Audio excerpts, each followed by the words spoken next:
Szeretettel és tisztelettel üdvözöllek benneteket, üdvözöllek mindannyiótokat ebben az új évben. Mielőtt még elkezdeném a mondani valómat, szeretnék még egyszer nagyon-nagyon boldog új évet kívánni mindannyiótoknak, legyen ez az év pont ugyanolyan, ahogyan szeretnétek.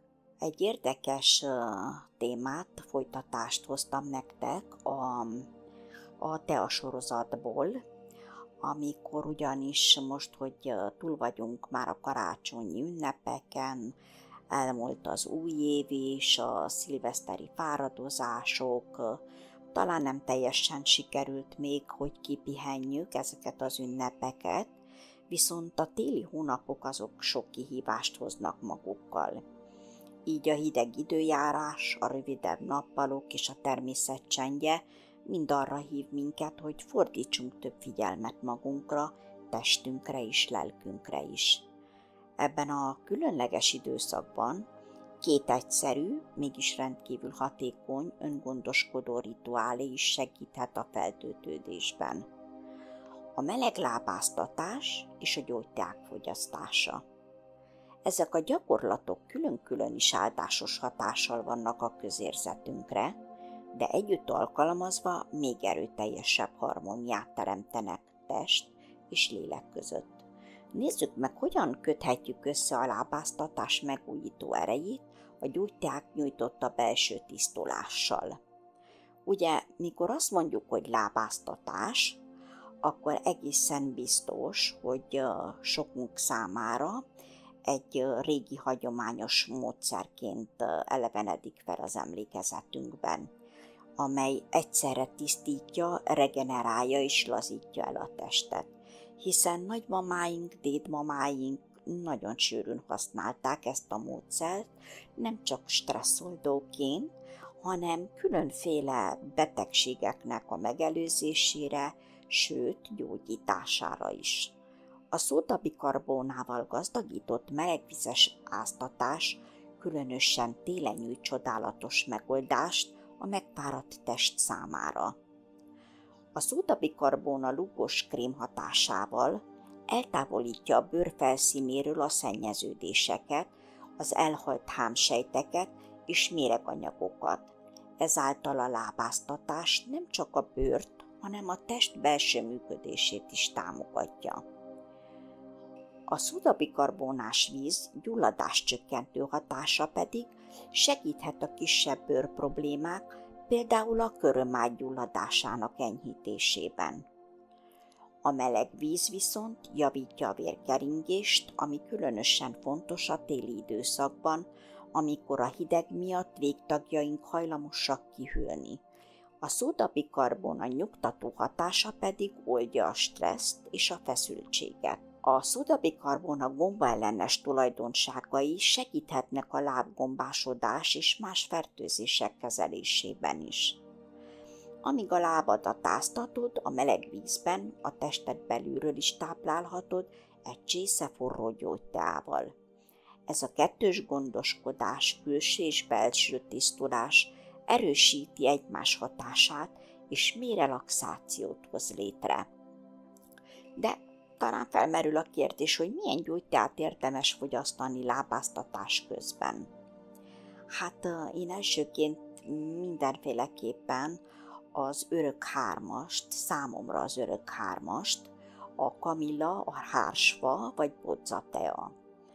Aki hallgatta az előző teával kapcsolatos videómat, az tudja, hogy ott is megemlítem ezt a hármat, mert számomra ezek nagy kedvencek, és nem csak az ízüket szeretem, de a valósággal úgy érzem, hogy teljesen feltöltődök, miután ezeket elfogyasztom. Elsősorban ugye a kamilla az nyugtató és gyulladáscsökkentő hatású, és nem csak a bőrt, hanem a lelket is ápolja, tökéletes választás, ha stresszes nap után szeretnél ellazulni. Én a lábáztatásnál a hársfát azt kombinálva szoktam fogyasztani a bodzával, mivel hogy ezek a teák kiválóak a megfázás megelőzésére is, és kezelésére is.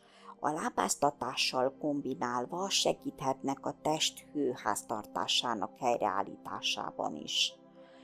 De megemlíteném még a csipkebogyó teát is, hiszen magas C-vitamin tartalma erősíti az immunrendszert, míg antioxidánsai támogatják a szervezet regenerálódását. Aztán megemlíteném még a levendulát is, hiszen finom virágos íze megnyugtatja az elmét és segít az alvás előtti ellazulásban. És talán nem utolsó sorban a gyömbértea citrommal és mézzel, mivel hogy ez a kombináció felmelegíti a testet, serkenti a vérkeringést és erősíti az immunrendszert. Ideális kiegészítője a meleg lábáztatásnak, különösen ezen a hideg téli estéken. A gyógyteák elkészítése, azt tudjuk, egy valóságos művészet, ha az elkészítésükről beszélünk, mivel hogy nem csak technikai folyamat, hanem egy rituálé is, amely összhangba hoz minket a természettel. Fontos, hogy a teát szeretettel és odafigyeléssel készítsük el, hogy a test és lélek számára a lehető legtöbbet nyújthassuk. Itten megkülönböztetünk háromféle elkészítést, ugye vannak a forrázatok, az infúzumok más néven, a főzetek, vagyis dekoktumok, az áztatmányok, vagyis macerátumok. Most, ha forrázatokról beszélünk, akkor lágy növényi részekből, mint a kamilla vagy a hársfa, ezekből szoktunk általában forrázatokat készíteni. A gyógynövényt, öntsük le forró vízzel a gyógynövényt, és hagyjuk állni 15-20 percig, majd leszűrjük.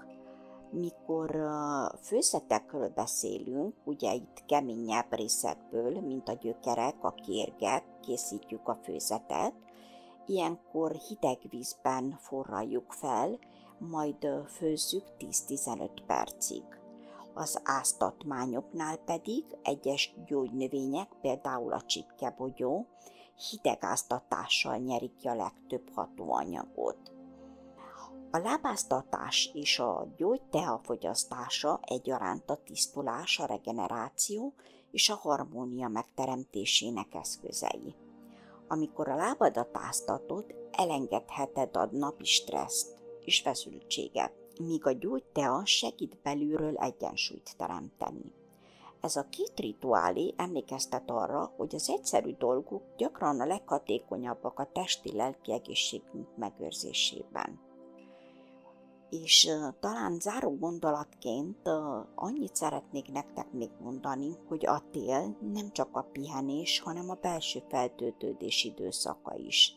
Egy meleg lábáztatás szódabikarbónával kiegészítve, egy csésze gyógyteával igazi ajándék lehet önmagad számára.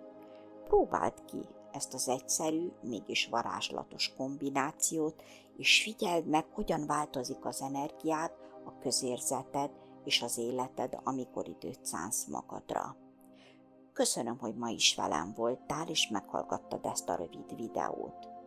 Találkozunk legközelebb, de még mielőtt elköszönnék tőletek, szeretném megemlíteni azt, hogy a legközelebbi videó az Szakrális virágai a magyar kerteknek című sorozatba fog bekerülni, amikor ugyanis a rózsáról fogok nektek majd beszélni, és szeretném még azt is megemlíteni, hogy hamarosan újabb meglepetés vendéggel jelentkezek egy egyórás beszélgetéssel, de maradjon ez még titok. Maradjatok a közelben, és ha esetleg tetszett ez a videó, akkor előre is megköszönöm, hogyha megosztjátok másokkal, vagy esetleg más videó, ami a csatornán van, és mindenképpen iratkozzatok fel, nyomjátok meg a csengőt, hogyha szeretnétek értesülni mindig